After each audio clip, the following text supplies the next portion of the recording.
Hello, loved ones. This is Matt Stevens, and I hope, as always, that you are doing super fantastic. And I was thinking about, I'm very much into spiritual awakening and the esoteric stuff, right? And I'm sure you are too, dear loved one. And it's kind of a lonely life, isn't it? Because there's times where we may have some realization or something or download or something come to us, some something come to us that's just amazing, right?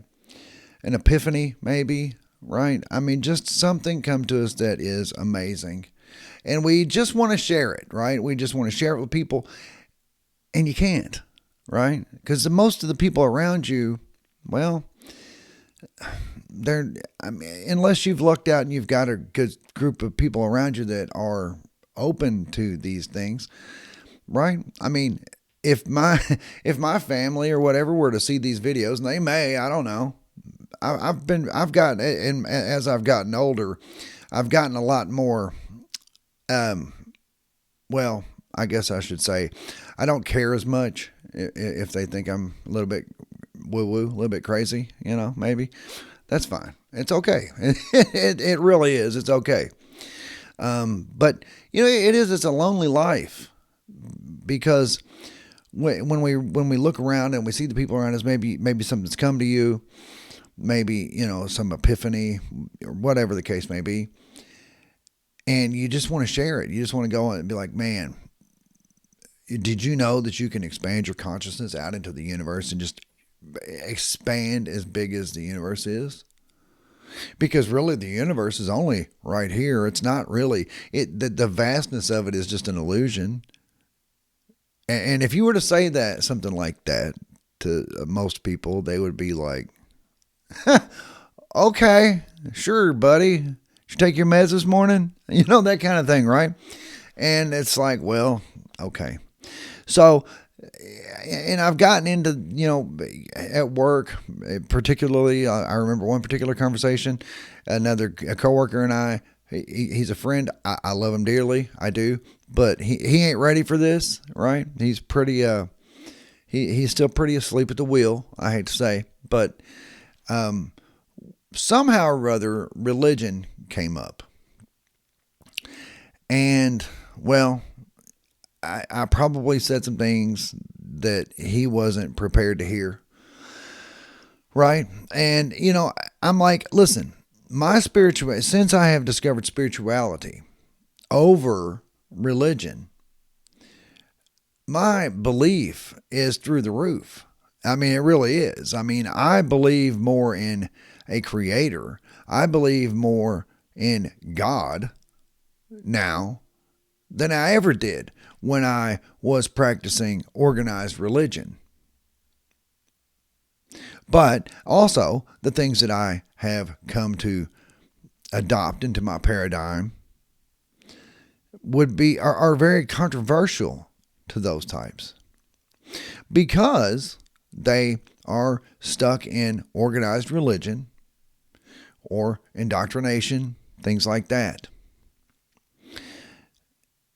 And, well, anyway, getting back to that, we were having a discussion, and I can't remember exactly how I got over into simulation theory, but I did. And I wasn't necessarily talking about computer simulation. Maybe, I'm open to that, as I've said many times.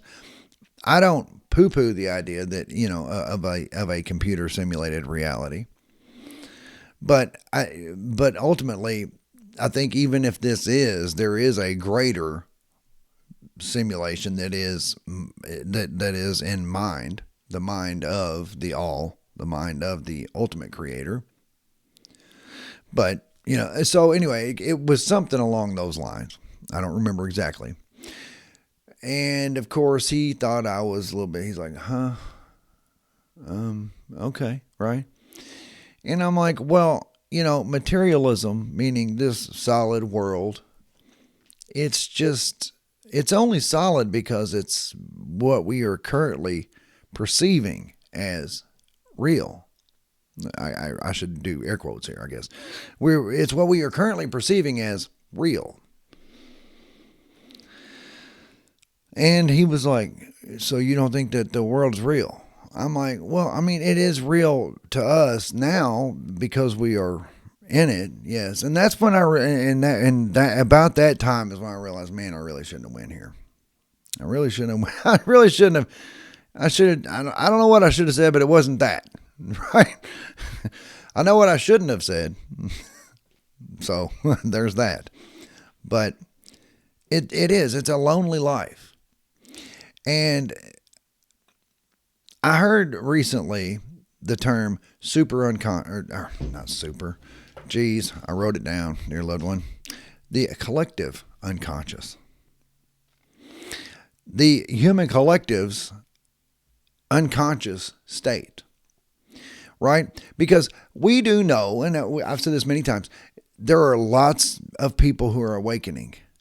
And it's beautiful, and I love it, and I'm so happy. And the rate at which people are awakening is also growing. The rate at which people are awakening is accelerating. So that's amazing. But also, I'm like, well, that doesn't mean that it's most people. Right? I mean, they say that we go anywhere from 90 to 95% of the time. And by we, I don't necessarily mean you and me, dear loved one. We are very actively working on staying aware and staying in the moment.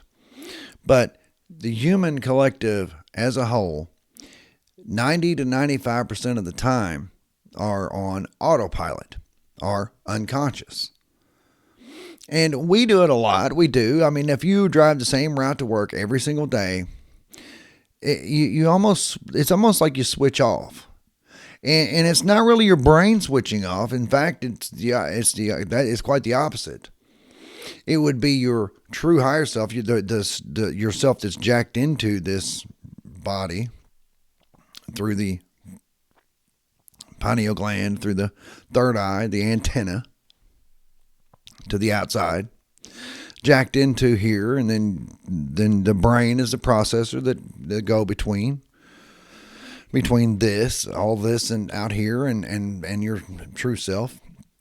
So that your true self, I mean, I can imagine it with the VR goggles on, maybe, and seeing through these eyes. Anyway, but 90 to 95% of the time, we're just on autopilot. We're not really even thinking. Like, for example, when you drive to work, if you drive the same route every day, you can leave your driveway and get to the parking lot at work or whatever the case may be, and it hit you. I don't remember a single thing about my drive to work. I just don't. I mean, it might have had a couple of little events, like maybe you dropped your keys. I think I've used this example before. It's like I dropped my keys in the driveway. Oops, let me get those. So it's like that's a second or two where you had to get conscious and aware. And I'm in the moment. Oh, I'm in this moment. I dropped my keys. But then you start driving and you just kind of glaze over, just kind of tune out.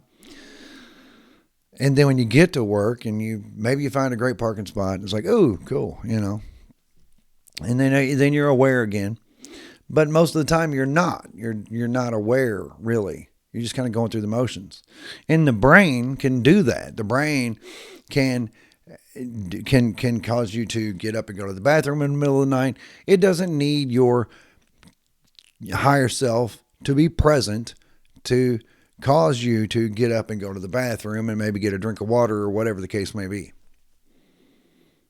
Your brain is perfectly capable of handling learned behaviors such as that. But the vast majority, so I'm using that 90 to 95%, and I'm maybe kind of equating it to them too. So I'm thinking maybe about 90% of them are always on autopilot.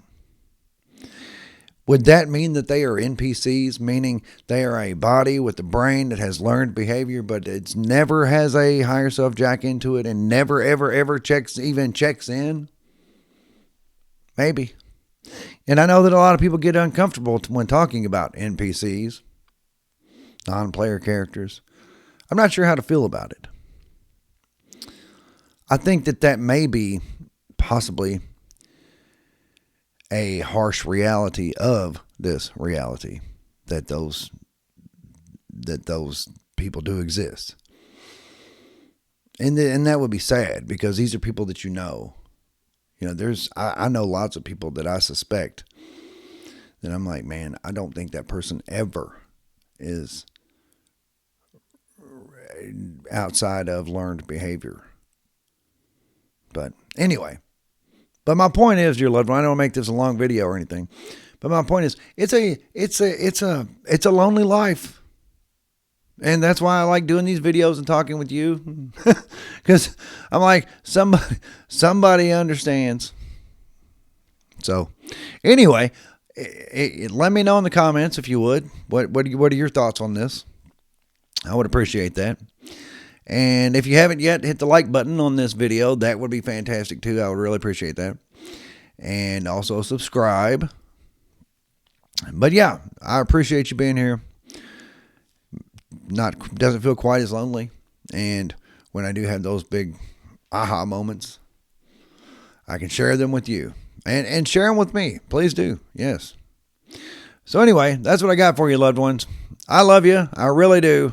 I truly, truly do. And I'll be back directly.